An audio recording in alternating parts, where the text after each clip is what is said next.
Warm welcome to everyone. Even though we are waiting for two of our panelists to join us, but I think in the interest of time, क्योंकि आप लोग सब समय पे पहुंच गए, हम लोग स्टार्ट कर लेते हैं और उसके बाद हम लोग जब वो आ जाएंगे हम उनको जोड़ लेंगे अपने साथ.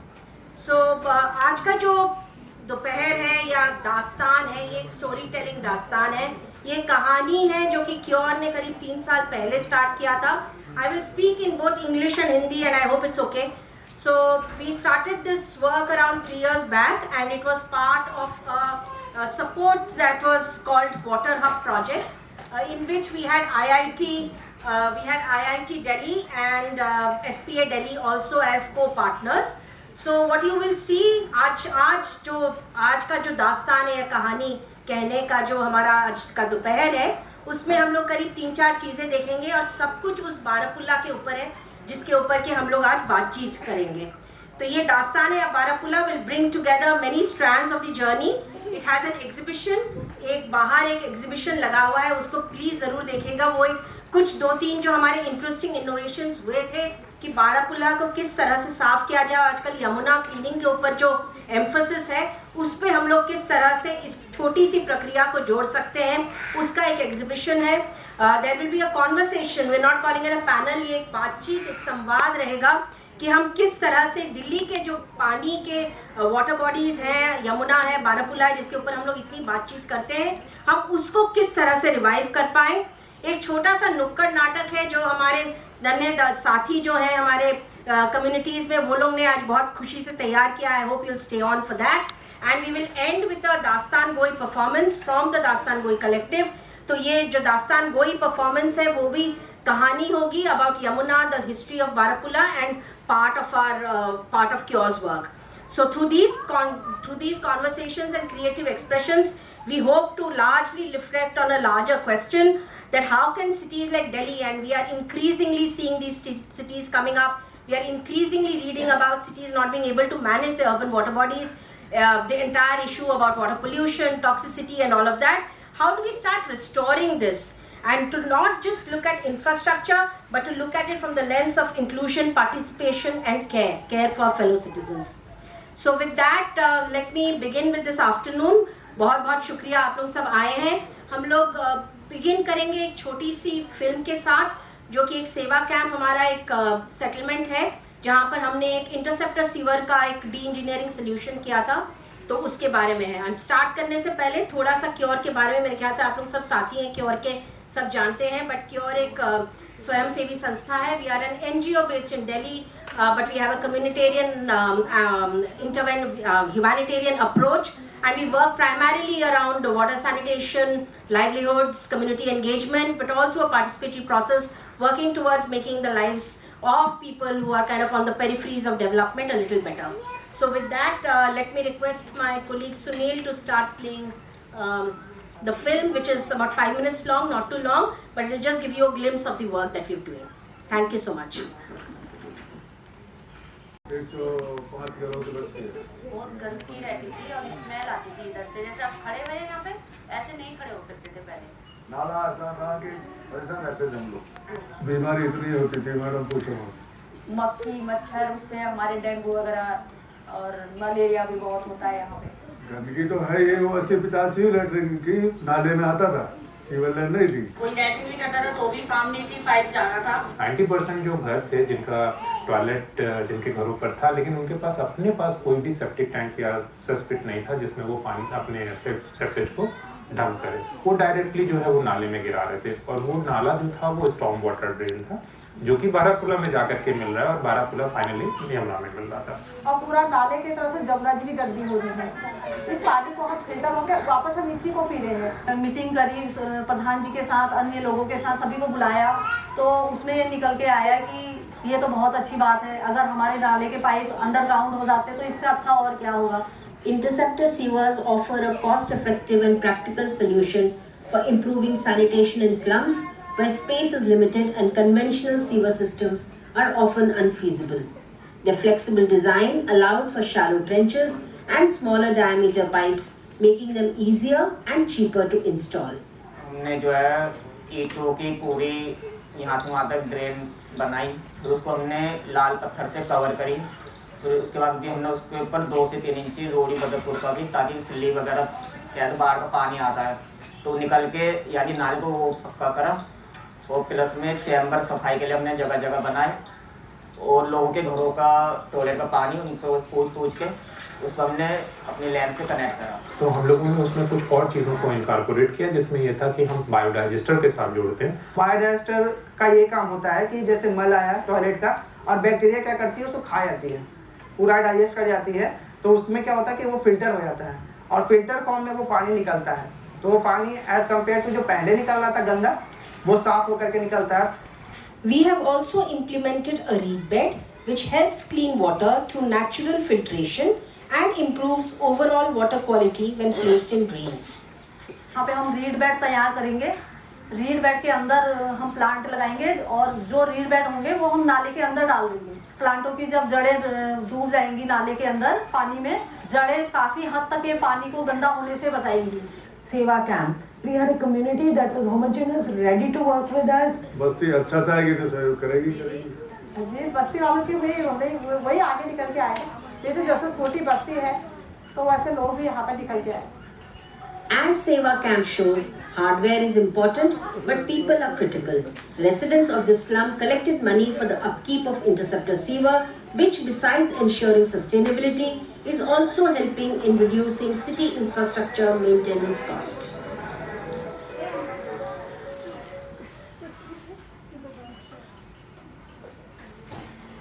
Okay.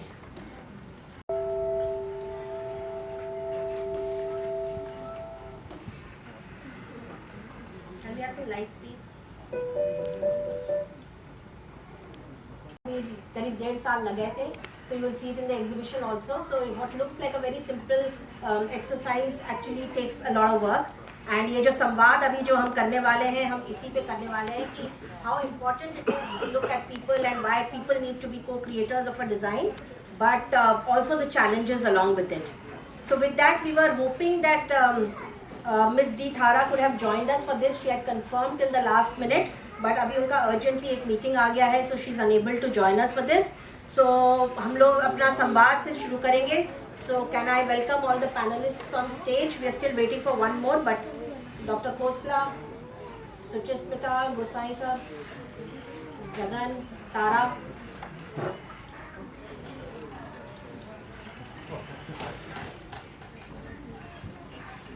Saurabh, you can ask people to come in the front. Come. Good afternoon, everyone, and it is a privilege to welcome all of you to this very interesting and also very challenging and I guess time-relevant conversation, rejuvenating urban water bodies and the river Yamuna. तो हमने इसको बड़ा large रखा है क्योंकि हम लोग we have been privileged that we have a river flowing through our midst.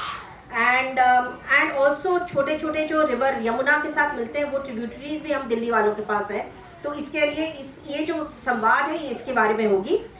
Delhi's relationship with its water bodies, its lakes, drains, ponds, and of course the Yamuna tells a story of the city's growth, neglect, and resilience. Because we still continue to live in that neglect. Once the lifeline of Delhi, the Yamuna today flows more as a symbol of urban paradox, central to the city's identity, yet pushed to the ecological and social margins. Despite years of projects and investments, water in the city remains a deeply fragmented system, governed by multiple institutions, stretched by urban expansion and further stressed by climate extremes. So the Yamuna and the tributary channels see the cumulative burden of inadequate sewage networks, unchecked solid waste and reduced groundwater recharge. So the conversation is all around that. And आज ये जो प्रक्रिया है ये बस उन कड़ियों को जोड़ने की कोशिश करेगी, क्योंकि हमें भी पता है कि क्योर बहुत छोटी सी संस्था है to come up with any great or big solutions, but the idea today with this conversation is to kind of put it just together and कहीं पर वो कड़ियों को अगर जोड़कर हम कुछ उसका निचोड़ निकाल पाए, वही हमारी आज की संवाद की प्रक्रिया है. Because it is a conversation, it's going to be informal to the panel. So my name is Varsha and I will try to moderate in whatever way this discussion. So it's going चर्चा होगी, कुछ प्रश्न होंगे और ये हम चाहेंगे कि हमारे ये जो हमारे जो गेस्ट हैं वो हमें उन प्रश्नों के बारे में कुछ बताएं. So to begin with, and I will also introduce the panel. I know some of you would like to have the panel introduction. I'll introduce as and when I start asking the questions, because that will help to connect the dots. We are still waiting for our final panelist, Vandana, but let us begin with it. Thank you. So Jagan Shah is the CEO of the InfraVision Foundation, an advocacy think tank focused on transforming infrastructure for cities, public transport, agriculture, healthcare and energy. And his previous roles include Director of the National Institute of Urban Affairs, Senior Infrastructure Advisor in the UK government, and also Senior Advisor Capacity and Building at the World Bank in New Delhi. So he comes with a lot of understanding and expertise. He's also been the co-creator of the Smart City Mission and led the preparation of the Delhi Master Plan, which I will call it as the Delhi Development Plan 2041, and incubated centers for digital governance, sanitation, climate adaptation at the NIUA. So Jagan, if I can begin with the first question to you, which is related because chunki aapka previous experience, you were the one who actually designed or conceptualized the 2041 Delhi Development Plan together, and the idea was that we look at blue-green infrastructure. That was the idea of this master plan. ये वाला जो development plan जो दिल्ली सरकार बनाती है, सरकार बाद में अप्रूवल देती है, बट डीडीए बनाता है, ये एक ब्लू ग्रीन मतलब रिवर्स पानी और हरित ग्रीनरी एनवायरनमेंट के ऊपर था. तो अगर आप अभी देखें, now that you are not in that position and you are kind of a little out of it, and if I was to ask you, okay, when you're looking at it from a 30,000 feet or having that telescopic vision, do you think that it has followed the path that you actually designed? Is there something else that you would like to add? What is it? How do you think that the master plan today, because it's of course due for approval yet, but it's still there in the... Thank you, Barsha, and thanks very much to Cure for inviting me here. It's wonderful to see old friends as part of the panel and also in the audience. I think, Barsha, the master plan, when it gets notified, will still basically be a framework for the policy orientation that the city needs to take. So it doesn't go into a lot of detail. It paints a large picture, so to speak. और अगर वो देखें तो उसमें पानी एक ऐसा मुद्दा है जो हर एक चैप्टर में है, और जो इम्पोर्टेंट चैप्टर्स हैं जैसे कि एनवायरनमेंट है, इंफ्रास्ट्रक्चर है, इन सब में पानी का की चर्चा हुई है और उसके बारे में रिकमेंडेशंस भी आई हैं. डॉक्टर गोसाई ने हमें बहुत मदद की थी उस मास्टर प्लान बनाने में. सबसे इम्पोर्टेंट बात यह है कि एक बार मास्टर प्लान जब नोटिफाई हो जाता है, उसके बाद दिल्ली के कॉन्टेक्स्ट में ऐसा है कि उसके बाद जोनल डेवलपमेंट प्लान बनता है और आखिर में जाके लोकल एरिया प्लान बनाया जाता है, जो एकदम कम्युनिटी लेवल के स्केल पे बनाया जाता है. अब ये जो काम है ये अधूरा है. मास्टर प्लान जब बन जाता है फिर भी उसमें से पॉलिसी निकल के आती है. ये नहीं कि आपके घर के पास जो पार्क है उसमें क्या होना चाहिए. जैसे आपके एग्जीबिशन में भी आपने दिखाया कि पार्क में भी पानी की समस्या को देखा जा सकता है. वो जो काम है वो लोकल एरिया प्लान में होता है. तो ये 3 लेवल्स पे प्लानिंग करने की ज़रूरत है. मास्टर प्लान में मेरे हिसाब से जितना हम उस समय में पानी की समस्या को देख पाए और उसको बारीकी से देखा और उसका डेटा भी कलेक्ट करके ध्यान से उसके लिए पॉलिसीज़ बनाई गई, वो ज़रूर किया गया है. लेकिन मैं चाहता हूँ कि अब नोटिफाई भी हो प्लान और फिर उसके जोनल डेवलपमेंट प्लान्स और लोकल एरिया प्लान्स भी बने, तब जाके उसकी जो एक्चुअल डिलीवरी है, उसके जो आउटकम्स हैं, उसकी डिलीवरी हो पाएगी. ग्रेट. उसके साथ अगर मैं आपको एक प्रश्न पूछूं, चूँकि हम लोग कुछ यहाँ पर प्लानर्स भी हैं, कि आपको क्या लगता है कि जो इंस्टीट्यूशन अभी जो प्लानिंग बनाता है, that's also that has an interest in the real estate, so is that a kind of institution that should be doing development planning? ये बहुत इंटरेस्टिंग क्वेश्चन है, क्योंकि डीडीए क्योंकि वो Delhi is a landlocked city, and DDA's job was supposed to be to create the master plan and then to develop the various levels of planning, and after that actually its purpose has been served. उसके बाद MCD का काम आता है. तो अभी भी दिल्ली में थोड़ा वो DDA और MCD के बीच में रोल्स का थोड़ा कॉन्फ्लिक्ट रहता है, लेकिन आगे की आने वाले समय में हम चाहते हैं कि MCD इस चीज़ को ज़्यादा अपने कंट्रोल में ले, ना कि DDA के ऊपर सारा उसका जो डिसीजन मेकिंग है वो पावर सिर्फ DDA के पास नहीं रहना चाहिए। MCD का एक बहुत इम्पोर्टेंट रोल है, क्योंकि वही आपकी रोज़मर्रा की ज़िंदगी के साथ जुड़ा हुआ है, बेसिक सर्विसेज डिलीवर करने में तैनात है MCD के लोग। बिल्कुल, आपने वो एकदम सही कहा। यस, जरूर जरूर। Okay, sure, since it's a conversation. Just, sorry, I was curious that if you look at the date when this planning initiative started and the likely date of notification, which we still don't know, it may be 10 years. So my question is, what do you think about how relevant it is now based on what was initiated on that date? I mean, that's one. And then after notification and approval and all the objections being also looked at, then starts the second and third phase, as you rightly pointed out. So this is one question which really keeps me bothering. नहीं, बहुत अच्छा प्रश्न है। मैं ज्योतिष नहीं हूँ, मैं ये नहीं कह सकता कि प्लान कब नोटिफाई होगा। और अब 7 साल तो ऑलरेडी हो चुके हैं, हमारी शुरुआत काम शुरू करने के बाद 7 साल ऑलरेडी हो चुका है। लेकिन इसीलिए I would say that the MCD has a very important role, the Municipal Corporation of Delhi, because they are not playing much of a role in this whole conversation. And should not be led only by the DDA. There should be some ownership by the MCD, because आज जो शहर है वो MCD की responsibility है। तो वो जो रियल एस्टेट की तरफ जो रुझान है DDA का, ये सारी चीज़ें एक तरह से they are aberrations. They should not actually be thinking of Delhi as only a real estate market.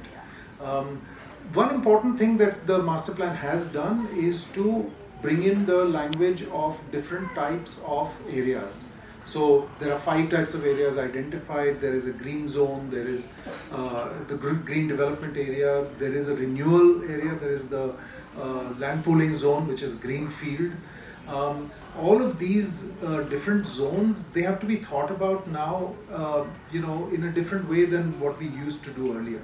Earlier the whole thrust was कि इसमें कितनी आबादी को हम घर बना के दे सकते हैं.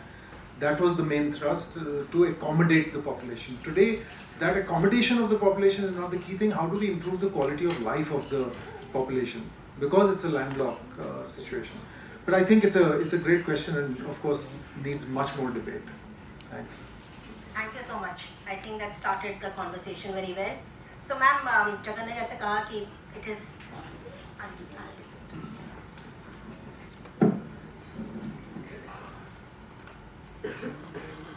that people, the local area planning and people need to be the part of it. And Dr. Renu Khosla is the director of Center for Urban and Regional Excellence, and वो करीब I have not added up your years of experience, but nearly I guess 30 plus years of experience of working with the informal settlements, with city governments, and on issues such as this.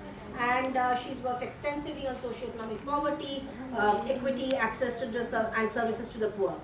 So having said that, हम informal settlements के साथ आपका बहुत काम रहा है, तो आपको क्या लगता है कि जो प्रक्रिया जो जगन ने अभी बताया कि वो लोग छूट जाते हैं, तो हमारे क्योर के हिसाब से और आपके इनसाइट्स, आपके करीब 30 साल के काम में आपको क्या लगता है कि what are those pegs that need to be brought into planning, into development plans right now, so that people become are on the table for decision making? Can I flip your question? क्योंकि मुद्दा ये नहीं है कि लोगों की आवाज़ के क्या प्लेटफॉर्म्स हो सकते हैं. मुद्दा ये है क्या हम उनको सुनना चाहते हैं कि नहीं. अगर हम उनको सुनना चाहते तो आज भी हमारे कम्युनिटी एंगेजमेंट के प्लेटफॉर्म्स होते, हब्स होते, हमारी लिसनिंग स्पेसेस होती. द पॉइंट इज़ दैट हम उनको क्यों नहीं सुनना चाहते, क्योंकि सुनना जो है वो बहुत एक कॉम्प्लिकेटेड, आपको एक बड़ी कॉम्प्लिकेटेड स्पेस में लेके जाएगा. अगर आप लोगों की बातें सुन लेंगे तो एक messy kind of a question, demands might come up, and these demands become harder for the cities to satisfy. अगर ये demand को अगर हम सुन भी लेते हैं तो उस टाइम हमें लगता है कि अरे ये लोगों को क्या मालूम होगा, they are not wise people, we have the wisdom, we are the knowledge holders of everything. So I think that I would like to bucket, it's a very tangled problem, let me put it very frankly, but let me say that there are 3 key issues why people are not being heard or not on the table. I think first of all is their informality. It's very clear कि क्योंकि ये informal है, इनको illegal, इनको squatters, इनको pricey land, because DDA की हम बात कर रहे हैं तो because it's seen as a real estate, Delhi is seen as a real estate project obviously by DDA, तो उनको लगता है कि ये जो occupy कर रहे हैं ज़मीन, ये ज़मीन important pricey ज़मीन है, and therefore this land and therefore they are illegal people and therefore they are freeloaders. और इसलिए उनको हमको जो सर्विसेज भी देते हैं, हम उनको एक कम लेवल की सर्विस देते हैं. अगर सारे शहर में हम पानी को कनेक्ट कर रहे हैं घरों में, तो इनको हम एक जॉइंट सप्लाई देते हैं, एक कम्युनिटी स्टैंड पोस्ट देते हैं या एक शेयर टॉयलेट्स देते हैं. अभी रिसेंटली एक कॉन्वर्सेशन है, मैं नाम नहीं लेना चाहूँगी, बट इट रियली ओपनड, मतलब हर बारी किसी से बात करो तो कुछ नया कोई नई समझ बनती है. तो हम sanitary workers, informal sanitary workers की गिनती की बात कर रहे थे, और जब हम इनफॉर्मल सैनिटरी वर्कर्स को गिन रहे थे तो जो सरकार है वो सिर्फ उन्हीं वर्कर्स को गिनती है जो उनके साथ काम करते हैं, या तो वो सरकार के कॉरपोरेशन से जुड़े हुए हैं या वो प्राइवेट एजेंसीज हैं जो उनको सप्लाई करती हैं ये लेबर. लेकिन इसके अलावा प्राइवेट सेक्टर में सैनिटेशन वर्कर्स हैं, डोमेस्टिक सेक्टर में बहुत से सैनिटेशन वर्कर्स हैं, पर उनको हम इसलिए नहीं काउंट करते क्योंकि उनको काउंट करने से हमारी समस्या जो है वो मल्टीप्लाई हो जाती है, मैग्नीफाई हो जाती है. So therefore I think कि it's easier not to count them, but I have 2 more issues which I think which are the reason why they are not listened to. One is that when we start listening to people, तो we need to localize the solution. अगर हम उनकी बात सुनेंगे तो जो वो solution कहेंगे तो उसको हमको ट्वीक करना पड़ेगा, उसको हमको अडेप्ट करना पड़ेगा, उसको, और इसको अडेप्ट करने के लिए, इसको ट्वीक करने के लिए सरकार के पास कोई तरीका नहीं होता है. तो so that is one of the reasons why people will continue to be given bad solutions because it becomes harder to localize the solution, and I don't blame them. Sometimes when I look at it from, as you said, 300,000 feet, and I look at it from the perspective of somebody who is sitting in the ministry, government of India over here, I recognize कि 7,000 towns के लिए आपने policy create करनी है, तो it becomes very complicated for you to give a very localized solution. But somewhere we need to also look at some of these constraints. And the third to my mind, which has always bothered me, is the legacy practices जो सरकार के system में बनी हुई हैं. वो legacy practice in the sense कि आप सिर्फ वही solutions डिलीवर करोगे जिसके लिए आपका एक कोई प्रेसिडेंट आगे पहले एक कोई एग्जाम्पल या सैम्पल बना हो, जिसके लिए एक बिल ऑफ क्वांटिटीज भी बना हुआ है, सो जिसको आप प्रोक्योर कर सकते हो. जब आप इनको प्रोक्योर नहीं कर पाते हो तो then you are not in a position to listen. So it's best not to listen to people. If you listen to people it's complicated. Okay, Thank you, Vandana, for coming, and we're sorry for caught in the traffic. But I hope you've had some water. You won't be comfortable. So now that the panel is complete, Professor Gosai is of course Professor Emeritus in the area of Water Resources Engineering and GIS Technologies from IIT Delhi. They've been also a co-partner of this particular project that you're looking at. Professor Gosai has pioneered the climate change impact assessment on Indian water resources incorporated in the NATCOM 1 and 2, the National Communications made to the UNFCCC. Presently, he is associated with the 4th communication, focusing on the adaptation options to be used for the water sector. He has been also a reviewer for AR4 and AR5 of IPCC, and from the little bit that I have known him over the past 1 year, he's been also very closely associated with the water bodies and cleaning of water bodies, not only in Delhi but in other parts of the country. So having said that, sir, Yamuna abhi bhi polluted. Yamuna is still dirty. We've been working for a very long period of time. We've been hearing some of the issues raised by Jaga, and we've heard Renu ma'am's thing that maybe people have not been a center of this process. But पता नहीं क्या है, आपको क्या लगता है कि what could be the reasons that we are still kind of struggling? And of course there are, Delhi also comes with multiple institutions of governance. So वो कहाँ पर is that the issue, or is it something else? Is technology the issue? Thank you much, and thank you for inviting me to share some of the thoughts with this audience. And the question which you have raised is very pertinent, but I'd like to share with all of you the basic thing that why all the time we talk of Yamuna main stem only, which is passing through Delhi. I don't know how many of you have read the NGT order of 13th January 2015, which is known as Mali to Nirmal Yamuna. It was given by the main bench. So this order has come up after a lot of debate, and at that time even the sewerage master plan of Delhi was put in public domain, and they were saying that it'll take 20 years to put the sewer lines in remaining part of the Delhi which is not sewered. There was a lot of discussion, and I had to convince, it took me almost around 6 months to convince Justice Swatantra Kumar.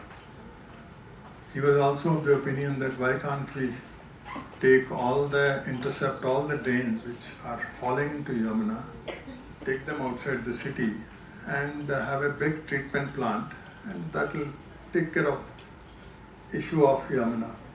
I said, what will happen to many Yamunas? Because 22 is only the number which is the final pour points of these drainage systems, which are natural drainage systems, जो कि आके यमुना में गिरती हैं. And मैंने उनको कहा कि जितनी भी natural drains हैं, there are 11 departments in Delhi which are having jurisdiction on those drains. मैंने कहा इनसे पहले आप पूछिए कि कितनी drains हैं, drain segments हैं जो कि इनके jurisdiction में हैं. And the second question जो आप पूछेंगे वो ये affidavit लीजिए कि उसमें से कितनी drains हैं जिसमें कि सीवेज नहीं जा रही. They are supposed to be dry because they are storm water drains. और मैंने उनको कहा मेरे को ऐसे लगता है कि कोई भी ऐसी ड्रेन नहीं है दिल्ली में जिसमें कि सीवेज नहीं जा रही. So the affidavit was taken, and we came to know that there are 201 segments of natural drains in Delhi, and they gave the affidavit that there is not even a single drain which is not carrying sewage out of these 200 segments, which are natural drains. The other drains are man-made drains, which are along the roadsides and all those things. So then we discussed, and he said, why the consultant, which is AECOM for sewage master plan, why they are saying 20 years it will take. So he said, why don't you call them to IIT and have a discussion with them.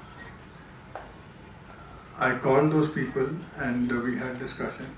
मैंने कहा भी बताओ 20 साल कौन wait करेगा आपके drainage sewerage network डालने के लिए. What is the problem? They said we have so many unauthorized colonies in Delhi, 1,500, and उसमें अंदर पाइप डालना ही मुश्किल है. Then people are not willing to pay all those things. So I said, fine, let me give you a revised objective. Now you have designed all the network. If the objective is, because if there is an unauthorized colony, it's a very compact area, and if the sewage is flowing under gravity, it will be flowing coming out from एक या दो जगह से ज़्यादा आ रही होगी. मैंने कहा अगर आपको ये ऑब्जेक्टिव दिया जाए कि जहाँ से भी अनऑथराइज्ड कॉलोनी से सीवेज बाहर निकल रही है, आप ट्रैप करो उसे वहीं पे और take it to your sewer line which you have designed. अगर आपके कोई आसपास में सीवर लाइन नहीं है, we give you a permission to create a decentralized small STP in that location. Find the space and you can put a small sewerage and the STP. मैंने कहा, no, this is the objective. Come back and tell me how much time you will take. And the money was also involved. They said 20,000 crore they'll need. This was 2014. मैंने कहा उसके बाद ये अगर करना हो तो कितना पैसा चाहिए? क्योंकि main why we are looking at in this perspective, जब तक आप सोर्सेज को नहीं करोगे टैकल, तब तक आपकी ना तो ये ड्रेन्स क्लीन होंगी, they will keep on carrying sewage. And अगर ये वाली सीवेज इसमें ड्रेन्स में नहीं जाएगी, जो कि they are large network of drains in Delhi, then Yamuna में जाएगी नहीं वो, तो Yamuna will be automatically clean. So this is the order which has been given by. उन्होंने कहा कि अगर हमें ये ऑब्जेक्टिव है तो 3 साल लगेंगे सिर्फ. 3 years it will take to put the sewerage network in the remaining part of Delhi, and it will also take 4,500 crore in place of 20,000 crore. So if you read that NGT order, this is the order. I feel if this was done properly, because the DJB was given 3 years to cover half the Delhi, which is only Nazafgarh basin, and they have not done a proper job. They have not carried out the implementation of the order properly. Otherwise, ये जो हम जब बात अभी कर रहे हैं, उसमें से आधी प्रॉब्लम सॉल्व हो चुकी होगी. So I think वो हमें समझना ज़रूरी है कि जब हम कोई चीज़ प्लान करते हैं, उसको जब इम्प्लीमेंट करते हैं, if we do a shoddy job, if we do halfway through, then the problems will remain same. I think that's very interesting. and आपने जो बात की कि जो काम शायद 20 साल से स्टार्ट हुआ था वो अभी 4.5 साल में अगर हो सकता है, तो वो एक विजन की ज़रूरत है एंड वो एक अंडरस्टैंडिंग की ज़रूरत है. मुझे लगता है कहीं पर एक ये छोटी सी फिल्म है, बट हमारा सेवा कैंप भी एक छोटा सा एक मॉडल दिखाता है कि जो जहाँ पर सीवर नेटवर्क कनेक्शन नहीं है, वो हम बायोडाइजेस्टर के साथ कनेक्ट करके किस तरह से क्लीन करके उसको यमुना में डाल. एक मैं और चीज़ उसमें ऐड करना चाहूँगा कि is not only the sewage going from the unauthorized areas which is creating the problem.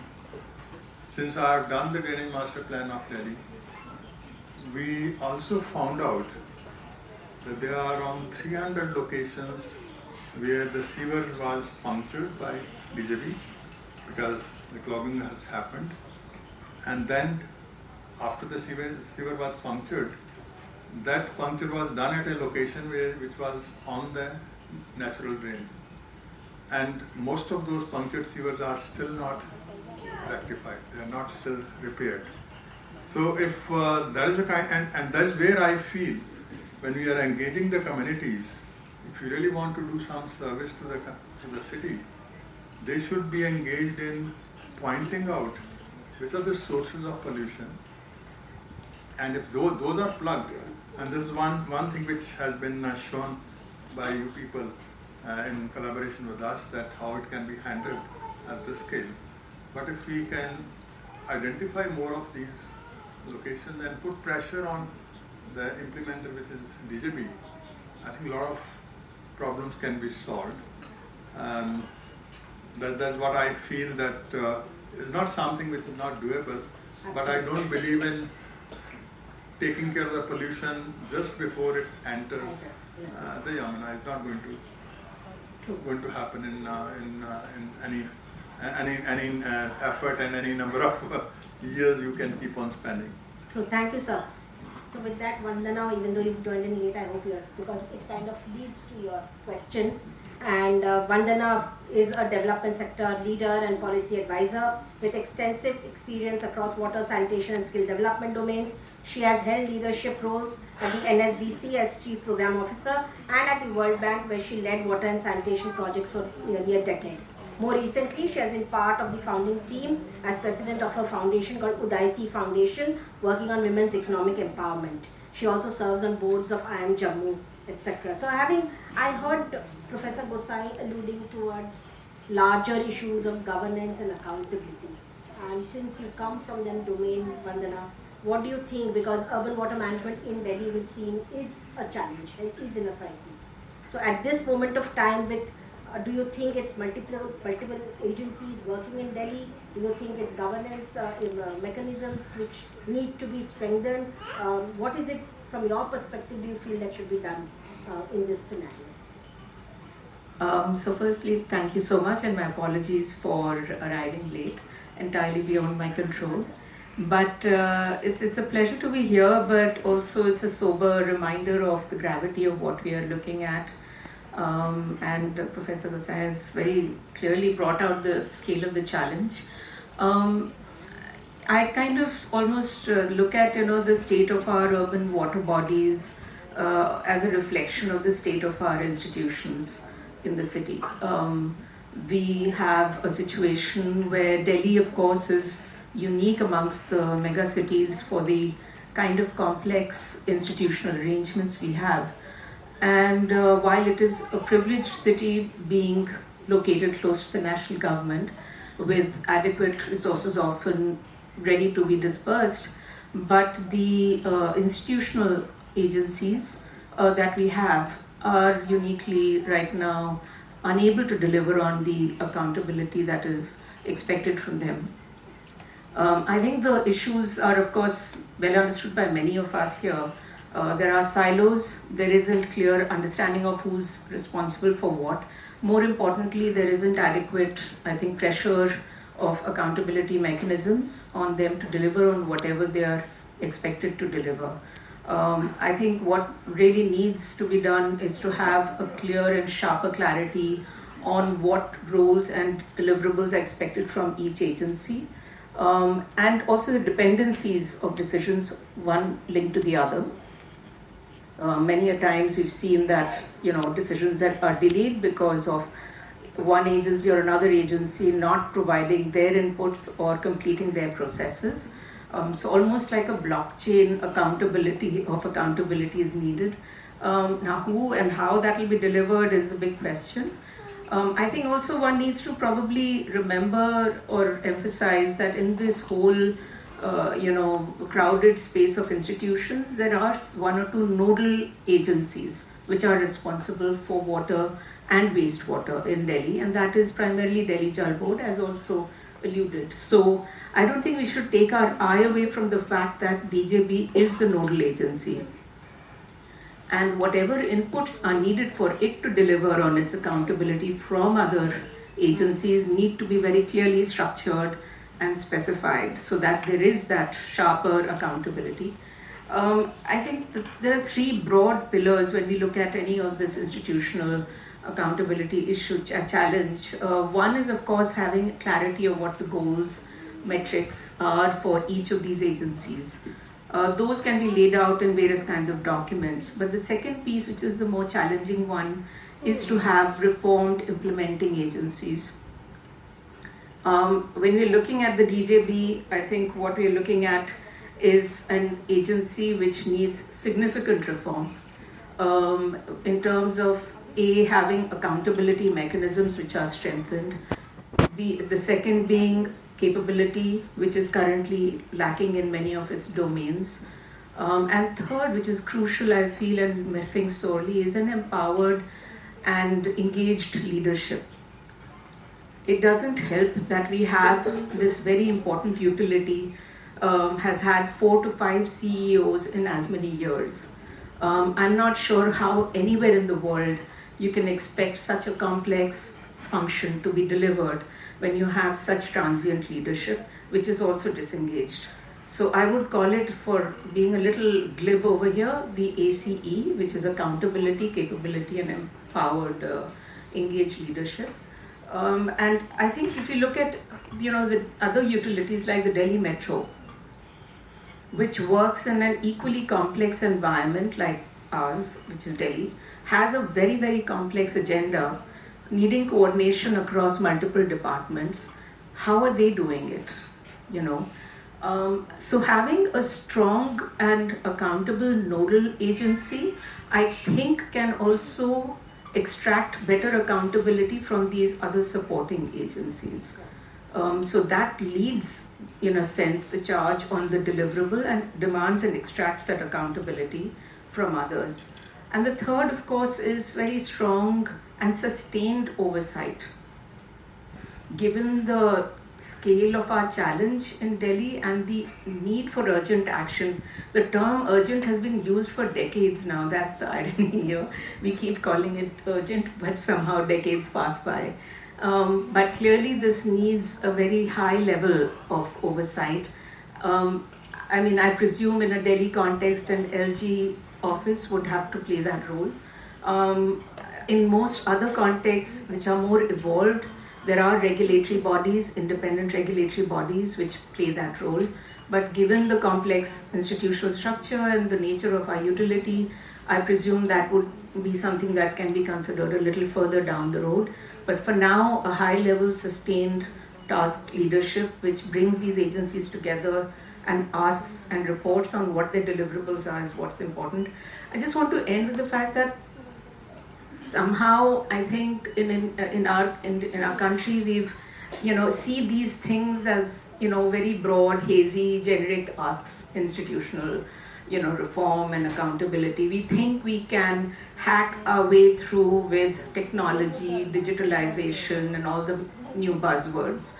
But I think given the kind of continued failures we've seen in basic services for decades, and given that urbanization is happening at such a frantic and aggressive pace in India, I think we definitely cannot look away and avoid the fact that we have to go through the painful process of strengthening and reforming our institutions, without which none of these other aspects, whether it's technology or digital or social media or community participation, whatever we might look at, finally that has to be anchored by strong institutions.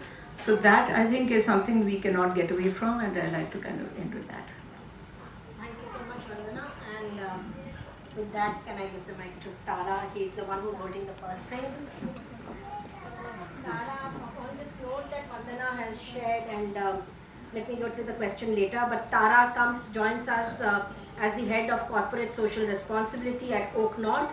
Oak North is a UK bank powered by Oak North, the next generation credit platform, redefining business borrowing for the missing middle growth businesses that are the backbone of communities and economies worldwide.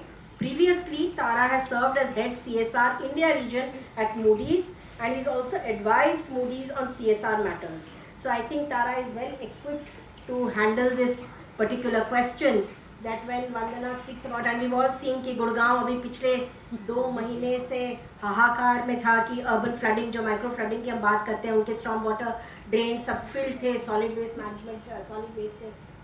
Management की प्रक्रिया गुड़गांव में नहीं है। हालांकि बहुत सारे शहरों में नहीं है, बट क्योंकि गुड़गांव में बहुत कॉर्पोरेट्स बैठते हैं तो उन्होंने भी बहुत उसकी जिक्र की। तो उसमें आपको क्या लगता है तारा कि in the situation that like Vandana has said and we been hearing कि जहाँ पर कैपेबिलिटीज़ की बात आती है, गवर्नमेंट अकाउंटेबिलिटी की बात आती है, as a CSR, as a person who's been working with CSR and understands the issues so well, what do you think can be the corporate partnership to strengthen or clean river Yamuna and the urban water bodies? आपको क्या लगता है कि क्या role होना चाहिए? Thank you, Varsha. Thanks to Cure for inviting me and giving this opportunity to interact with you. Varsha, I have worked with the Tokyo Engineering Consultants Consortium as part of Yamuna Action Plan 2. Okay. Yeah, so I have that experience of implementing, basically advising various government bodies in Haryana, Delhi, and UP, which were part of Yamuna Action Plan.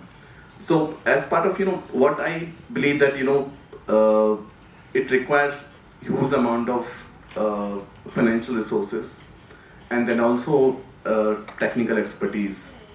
And the kind of funds we have, it is around 5,000 crore rupees, and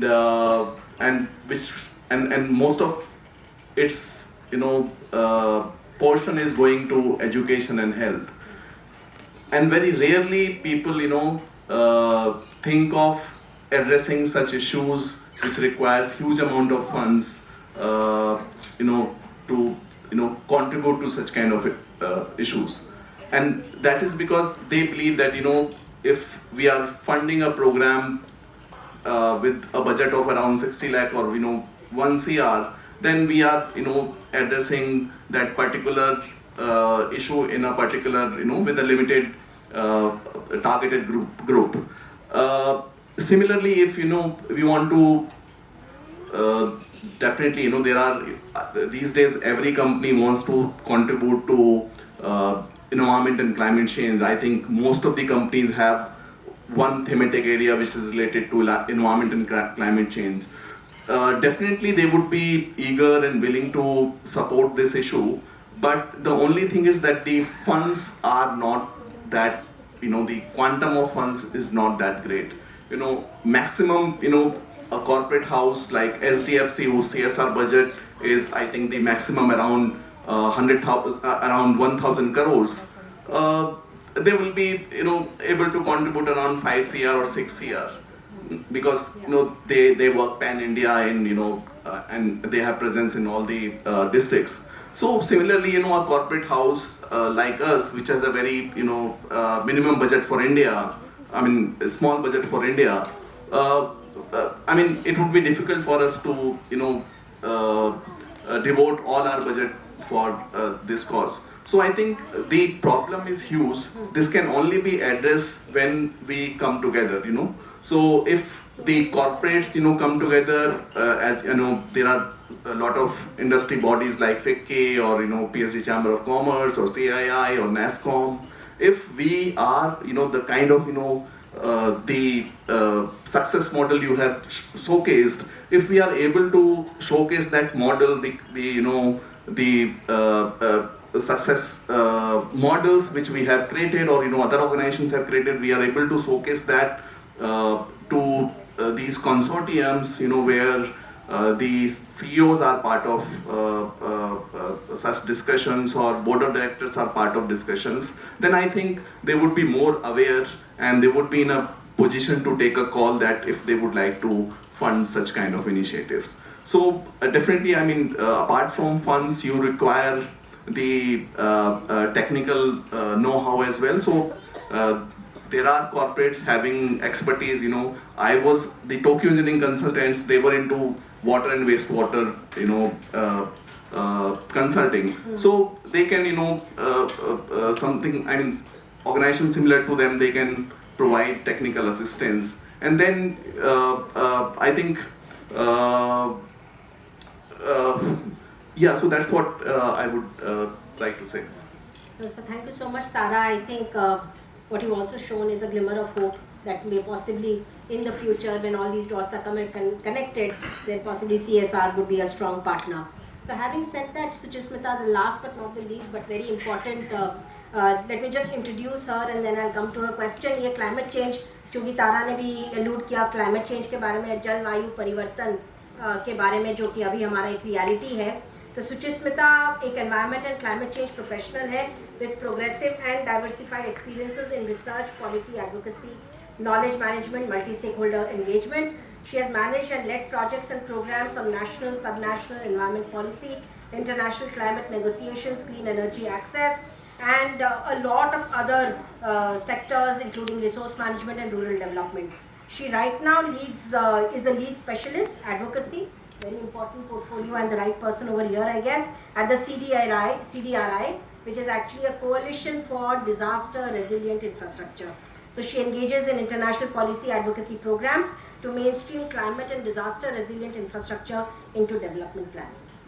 So Suchismita जी बताएं हमें कि अभी जो हमने इतनी governance की बात की and we've been speaking about institutions, But as you hearing and we heard Professor Gosai and everybody say that institutions are actually struggling to fight or to kind of firefight the challenges that are happening right now.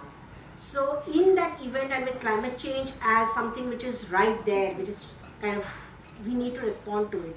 So for a government mechanism, what kind of climate resilient infrastructure is required or they need to understand to be able to address the everyday lives. जैसे हम लोग बात करें कि अगर micro flooding हो जाती है सेटलमेंट में, लोगों का लाइवलीहुड चला जाता है, घर तो चले जाते हैं, बच्चे स्कूल नहीं जा पाते हैं.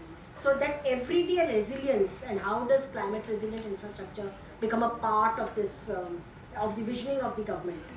So, thank you, Barsha. Thank you for having me here. I'd like to start by saying that resilience, adaptation, it cannot be reactive, but it needs to be proactive. It needs to be integrated into the overall planning, right from the design of the infrastructure to the operation and maintenance. At every stage, there needs to be resilience considerations integrated. But where do we really start? I think we need to start by recognizing that there is a resilience dividend. You know, at CDRI we keep talking about a resilience dividend, which means that if you're integrating resilience at every stage of your development, so often we look at it as an additional cost, we look at it as an investment that has to go, and which is additional. But what we really have to look at is what are you saving in terms of avoided losses and damages to property, to lives, to business continuity, etc. And then measure it against what are you going to really spend if you have to bounce back from a disaster. So if your infrastructure is damaged, to rebuild it, to help it recover, what are the costs for that? And one comes to realize that the cost of inaction is actually higher than the cost of action. So I think that becomes the starting point for governments to really start thinking about building resilience, to build in a manner that you're already thinking about these considerations. I think the second point would then be to start understanding the vulnerabilities and the risk to infrastructure at every level. So you start planning in a manner that you're informed about the risk. So risk-informed decision making, and planning not just for what we know, but planning for what we do not know. So the precipitation is higher, the extreme heat, there's extreme heat, there are higher wind speeds. We have to plan for that eventuality. We will not plan for what we know, that okay, this is the precipitation expected in June, but we might expect something completely different. So basically planning in that manner, that becomes extremely important. Then I would say multi-stakeholder partnerships, as we've been talking about, that is extremely important.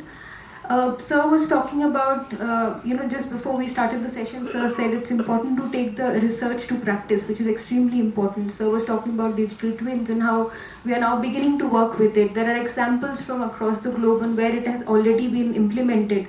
To take these learnings, to share this knowledge and to really localize it and customize it to the requirements, and then sort of work across departments, intra-department, work with the civil society, work with the communities to really create solutions that will work on ground. That becomes extremely important. Then finally, I think solutions like nature-based solutions, looking at not just engineering approaches, but looking at hybrid approaches where we are actually combining nature with engineered approaches to get the best of both the worlds. And that is where we also have the opportunity to engage the community. We have the opportunity to look at nature as a solution provider rather than just talking about it as biodiversity, planting trees, etc. So that, I think, is an approach that becomes extremely important. Finally, the cities will not be able to do anything without proper training and capacity, and I think that becomes one of the most important pain points right now. To build the capacities of departments, to build the capacities at the level of engineers, infrastructure actors who are actually building all of this infrastructure.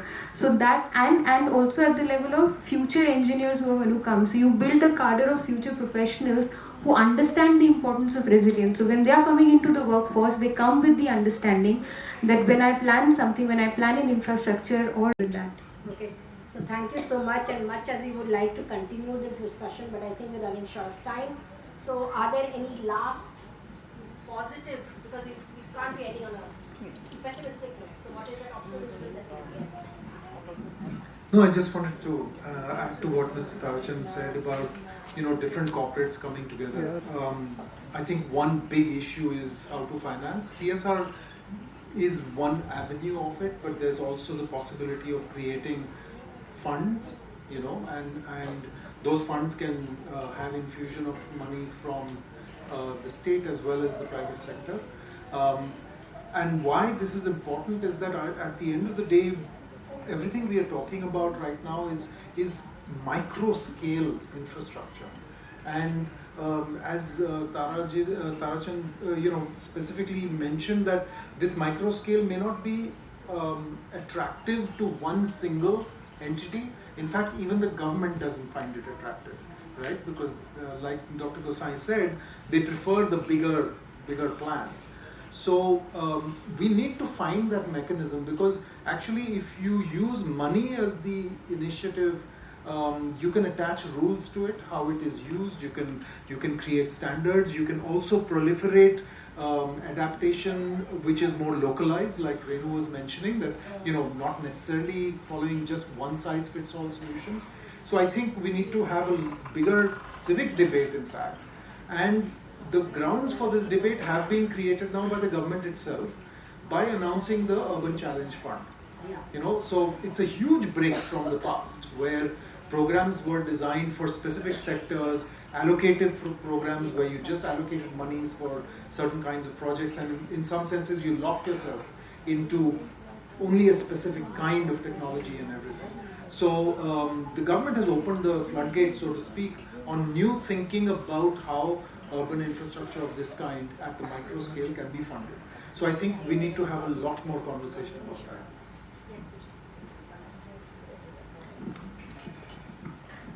Yeah, I thought since I had articulated very negative, I must redeem myself. But just to take up the thought also that Jagan shared, which also was on my mind earlier, that having a look at innovative financial models, especially for these small clusters, which do not typically get addressed by the larger kind of interventions. Here the capex is much smaller, and I congratulate Cure for the kind of intervention that's been designed for its capital efficiency, which makes it more sustainable. But I think to draw in, funds which have like CSR or other foundations, it needs to become a little more attractive. This sector, as we were discussing earlier once, was that everything is underground. There's no visible, thing to show for this kind of activity.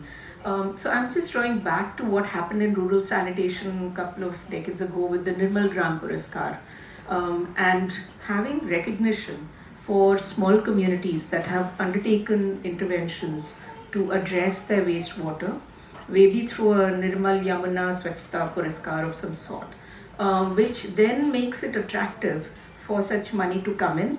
It could be converted into something like a results-based financing, where CSR brings in the initial intervention. If it achieves a certain standard, gains a Puraskar status, maybe the government reimburses that, and then that money gets revolved again for another community. So it's possible to design, I think, things which are innovative, which can be done with, more innovative kind of money, but supported with government funding as well. So I just wanted to share that thought. So thank you very much for this engaging panel. May I request the Cure team to come and show our gratitude to the panel. Gaurika for Vandana.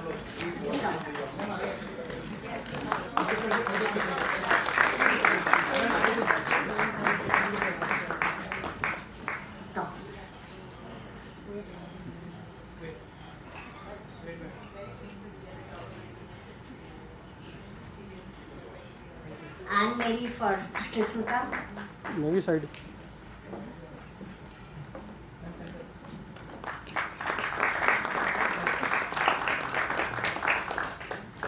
Asim for Professor Gosai. ये थोड़ा side कर दो.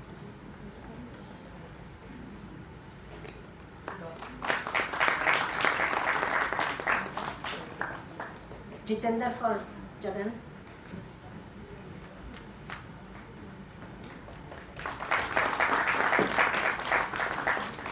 तालियों की जोर थोड़ा और जोर से हो जाए. Atul for Tara.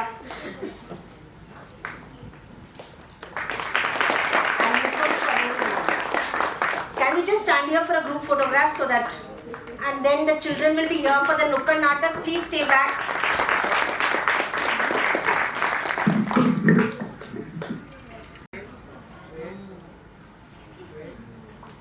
Wait. Thank you.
शिक्षक मंत्री साहब बताइए अपना काम। हमारे राज्य के स्कूल में बच्चे बहुत अच्छे से पढ़ाई कर रहे हैं और महाराज उन्हें खाने के लिए मिड डे मील भी मिल रहा है और महाराज उन्हें स्कूल से पैसे भी मिल रहे हैं यूनिफॉर्म लाने के लिए। परिवहन मंत्री साहब बताइए अपना काम। महाराज हमारे राज्य में हर जगह जगह मेट्रो बिछवाई गई है जिससे लोग इधर से उधर जा सकते हैं और गलियों में छोटी छोटी बसें चलाई गई है जिससे लोग बहुत। टूरिज्म मंत्री साहब बताइए अपना काम। महाराज हमारे राज्य में दूर दूर से लोग घूमने आते हैं, कोई इंडिया गेट घूमता है तो कोई लाल किला तो कोई जामा मस्जिद। महाराज हमारे राज्य में सब खुश है महाराज। मंत्री ये सुन के तो हमारा दिल ही खुश हो गया, इनकी सैलरी बढ़ा दी जाए। महाराज की जय हो। तुमने बहुत अच्छा काम किया है। अगर महाराज अगर आप इतने खुश हैं तो थोड़ा नाच गाना हो जाए। क्यों नहीं करो, नाच गाने वाले हाजिर हो।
मंत्री तुम तो कह रहे थे कि हमारे राज्य में सब ठीक ठाक चल रहा है, क्या ये ठीक ठाक चल रहा है बताइए जरा। महाराज मैं भी तो आपके साथ था महाराज। मैं तुम्हें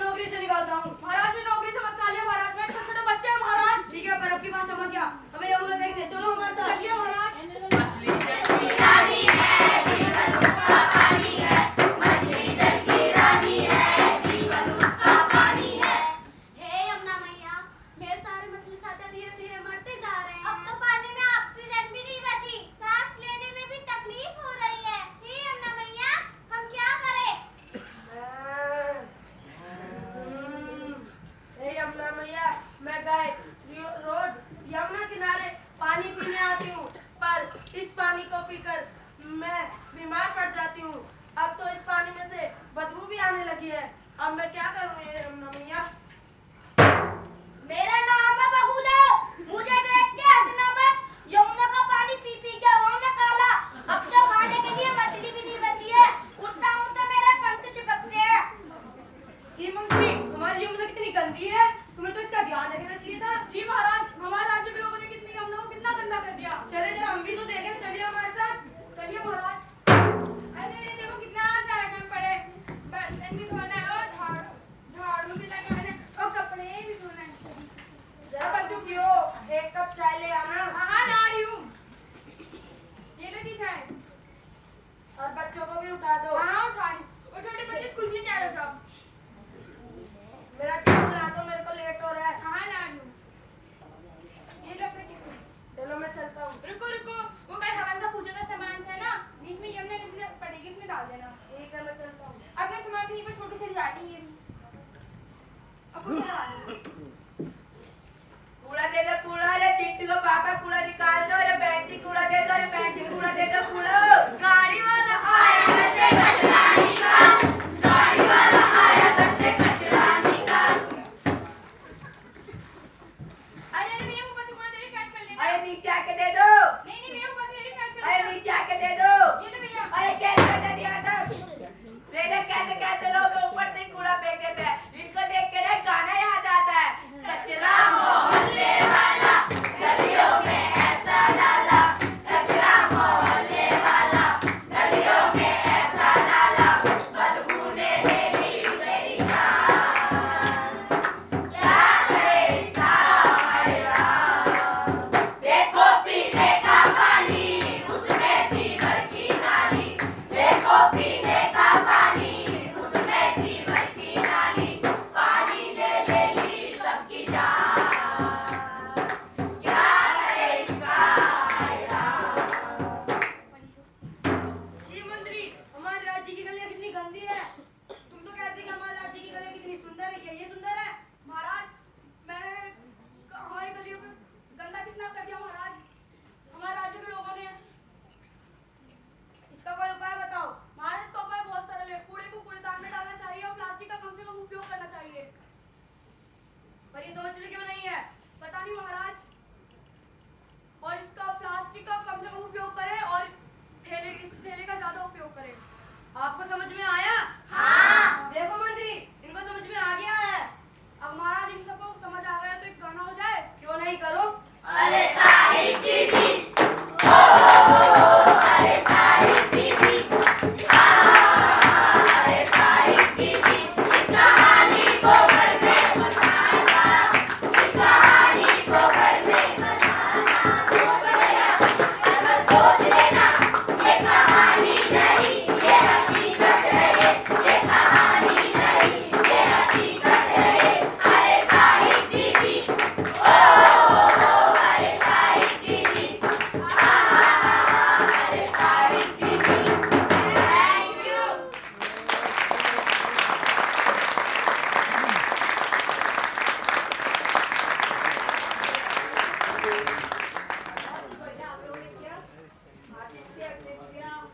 रितिका, वंश, फिजा, तनिषा, जन्नत, वरुण, अंकुश, दीक्षित, जानवी, मानवी, ईशानी, रितिका, निखिल, बहुत बहुत बढ़िया। Thank you.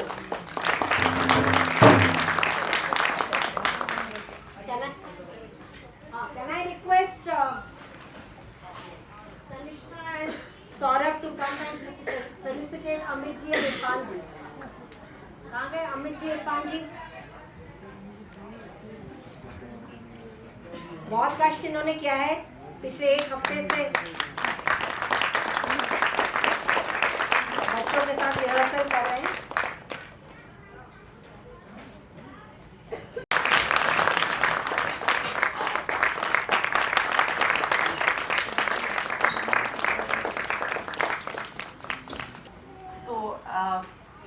आप में से कितने लोगों ने पहले कभी दास्तान कोई सुनी है?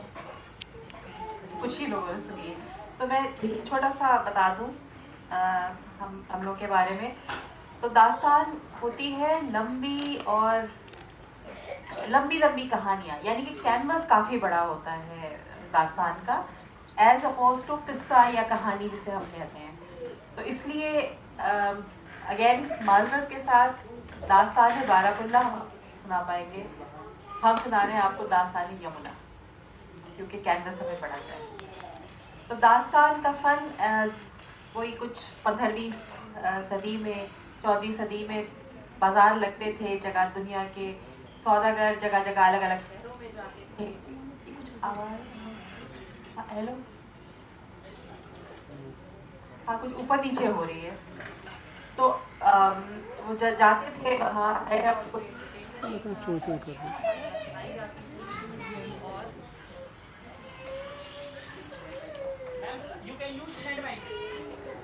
I thought you had mic. I will have to perform.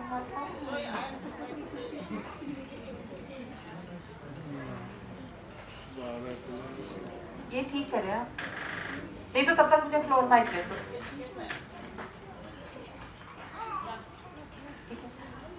तो ये कहानियां सुनाई जाती थी, लोग सुनते थे, ऐसे ऑब्वियसली बाद में बात निकली, लोग ये आइडिया फैलने लगा, आगे बढ़ा। होते होते ये शुरुआत हुई थी पर्शिया के बाजारों से, फिर होते होते अफगानिस्तान में शायद आपने सुना ही होगा एक किस्सा खानी बाजार है बाकायदा, आज भी काम। ये फिर ये दास्ताने सुनाने का फन आया हिंदुस्तान, और हिंदुस्तान में तो हमारा पहला ही इतना अच्छा कथावाचन वगैरह की परंपरा रही थी कि यहाँ तो उसने जड़ें पकड़ ली, और बाकी दुनिया से वो चाहे इधर उधर हो गया, वो हमारे यहाँ बस गया अच्छी तरह से। तो ये किस्से कहानियाँ जो रजवाड़े नवाब वगैरह है ना, उनको पेट्रनाइज करते थे। अब वो धीरे धीरे होते होते वो सब खत्म हो गया, लोगों ने सीढ़ियों पे सड़कों पे बैठ के कहानियाँ सुनाने लगी। तो जो आखिरी दास्तान वो थे मीर बाकर अली, वो जामा मस्जिद पर उनकी एक पनवाड़ी की दुकान थी, और वो एज अ हॉबी दास्तानें सुनाया करते थे वहीं सीढ़ियों पे बैठ के। अच्छा, देखिए ये दास्तानें सुनाने की चीज़ थी, ओरल थी, लिखने का इनका कोई लेना देना नहीं था, तो वो कभी लिखी नहीं गई। लेकिन फिर एक प्रेस ने, यार ये प्लीज कुछ करे, ऊपर नीचे तो मत करो ना, एक साइड करा। तो वो नवल किशोर प्रेस ने दास्तानों को बुलाया, सब जो ज़माने में चल रहे थे, और उनसे कहा कि वो अपनी किस्से सुनाए। तो दास्तान अमीर हमज़ा उन लोगों ने सुनानी शुरू करी, और लोगों ने रिकॉर्ड किया और फिर उसे प्रिंट किया। तो कोई 46 जिल्दों में ये पूरा मजमुआ छपा है, 46, और हर जिल्द में 1,000 पेज, तो 46,000 पेज की ये दास्तान है।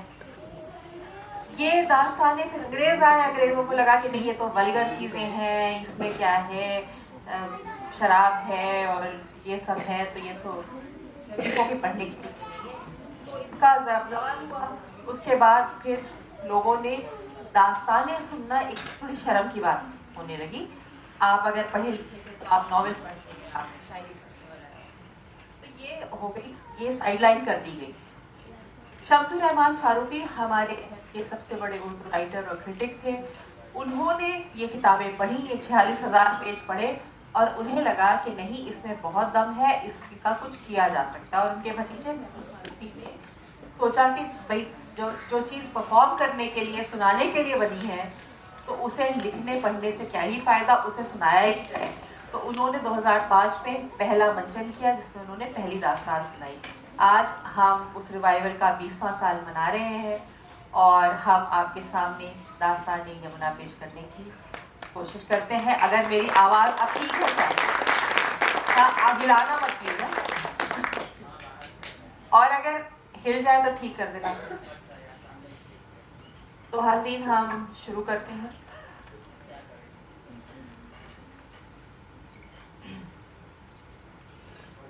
नमामि यमुना देवी सुरासुर नमस्कृता, पापहारिणी पुण्यां लोकानां त्राणकारिणी, गंगायां दर्शनात् पापं स्पर्शनात् पातकं भवेत्, यमुनाया तु यस्य स्नानं मुक्तिं साक्षात् भवेत् ध्रुव।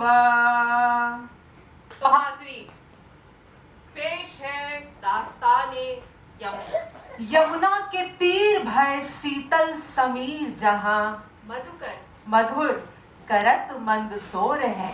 कवि मतिराम तहां छवि सौ छबीलो बैठी, अंगनित दौड़त सुगंध के झकोर है। प्रीतम बिहारी के निहारबे को बाट ऐसी, चहु और दीरग दृगनी करे दौर है। कहीं मीन मोर है तो कहीं कंज पुंज है, कहीं कहीं है खंजर चकोर एक और है।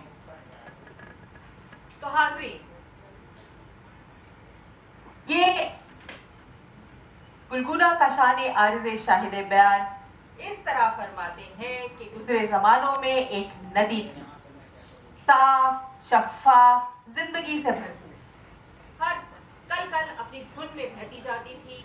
वो जहां भी जाती उस जमीन को जरखेज कर देती थी। इस नदी को कालिंदी भी कहा जाता था। इसका जिक्र भगवत गीता और वेद मुकद्दस में भी आया है। ये श्री कृष्ण के बालपन और लड़कपन की लीलाओं में बराबर की शरीक थी।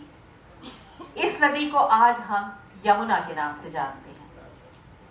तो ये यमुना नदी श्री कृष्ण की गोपिका थी, ये यमराज की बहन है, ये श्री वल्लभाचार्य की देवी है, ये मुगलिया सल्तनत की गवाह है।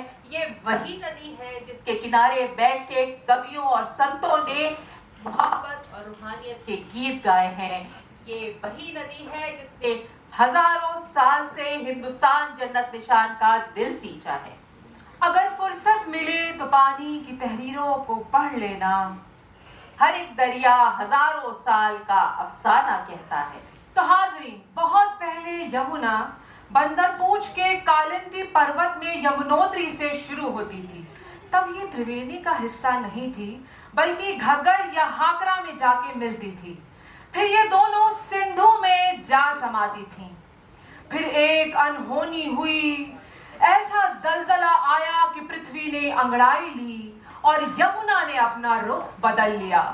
ठीक वैसे ही जैसे मैके में पली बढ़ी कन्या वक्त आने पर ससुराल के रंग में रंग जाती है, ठीक वैसे ही यमुना जी का संगम हुआ गंगा जी के साथ और सरस्वती इनके साथ बोली। तारीख दा कयास लगाते हैं कि शायद घग्गर ही वेदों में सरस्वती थी। अब न जाने यमुना ने अपना रुख कब मोड़ा, लेकिन इतना तो तय है कि ये वाकया कम से कम 4000 साल पहले घटा। और इसका सबूत ये है कि घग्गर नदी के सूखे हुए तल में हड़प्पा संस्कृति के अवशेष पाए जाते हैं। यानी कि हड़प्पा संस्कृति का पनपना इस वाकये के बाद की बात है। ऋग्वेद में भी यमुना का जिक्र एक अलग नदी के तौर पे आया है। इमं में गंगे यमुने सरस्वती शतुद्री स्तोतम सचता पुरश्नया, यानी कि गंगा यमुना सरस्वती और सतलुज को सलाम। तो वेदों की यमुना एक मुकद्दस और पाक नदी थी, लेकिन देवी का दर्जा उन्हें पुराणों में मिला। अच्छा, गुप्ता काल में मंदिरों के दरवाजों पर यमुना जी गंगा जी के साथ दिखने लगे। तब जो भी श्रद्धालु आते पहले गंगा जी और यमुना जी से पाक होकर आते। अब हाजरीन, यमुना जी की कुछ छप सुनिए। श्याम रंग, कंधे पर पानी से भरी घगरी हाथ में और वाहन कछुआ। उसके बरक्स गंगा जी गोरी हैं, उनके भी हाथ में पानी है और वाहन है मकर, यानी कि अलौकिक और खतरनाक। तो हाजरीन, मुकद्दस पुराण क्यों फरमाते हैं कि यमुना सूर्यदेव की बेटी थी और यमराज की बहन। सूर्यदेव का ब्याह श्री विश्वकर्मा की बेटी संज्ञा से हुआ था, और सूर्य की आबोताब और तेज का तो क्या ही कहना। अरे जो आग भर के देख ले, आंखें चौंधी आ जाए। संज्ञा भी अपने शौहर की इस चमक धमक और इस आबोताब से जरा परेशान रहती थी। अरे ऐसा भी किस काम का कि नजर भर देख लो तो आग जलने लगे, घड़ी भर महसूस करो तो तन पिघलने लगे, ख्याल में लाओ तो दिल सुलगने लगे। लेकिन बहरहाल शादी हो चुकी थी, संज्ञा बेचारी क्या करती। थोड़े थोड़े वक्त बीता, होते होते उनके यहाँ 2 बच्चे हुए, यम और यमी। बच्चों की पैदाइश के बाद संज्ञा को लगा कि अब वो अपने शौहर की इस तजल्ली और इस चमक को और बर्दाश्त नहीं कर पाएंगी। लिहाजा उन्होंने अपनी जैसी हूबहू अपने जैसी एक औरत गढ़ी, छाया, और उसे सूर्यदेव के पास छोड़कर वो खुद अपने मैके चली आई। तो सूर्य भगवान छाया को ही अपनी पत्नी मानते रहे। कुछ अरसे बाद उन्हें छाया से एक पुत्र पैदा हुआ, शनि नाम का, और ताप्ती नाम की बेटी। तो एक बार जब ताप्ती और यमुना का झगड़ा हुआ तो दोनों ने एक दूसरे को श्राप दिया, जिससे वो दोनों धारा बन गई। इस पर छाया ने यम को बहुत डांटा और मारा। यम रोते हुए गुस्से से सूर्य भगवान के पास पहुंचे और सारी रुदात बता डाली कि ये छाया हमारी माँ नहीं बल्कि खुद अपनी छाया है। ये सुनते ही सूर्य भगवान को बहुत गुस्सा आया। उन्होंने अपने गुस्से को काबू किया और कहा कि तू ब्रह्मा जी के हुक्म से लोकपाल हो जाए और गंगा जी का जल यमुना जल के समान होगा और ताप्ती का जल नर्मदा की तरह पाक और साफ रहेगा और अब ये छाया सबके जिस्म कायम रहेगी। तो इस तरह से यमी यमुना बनकर पृथ्वी पर आ गई।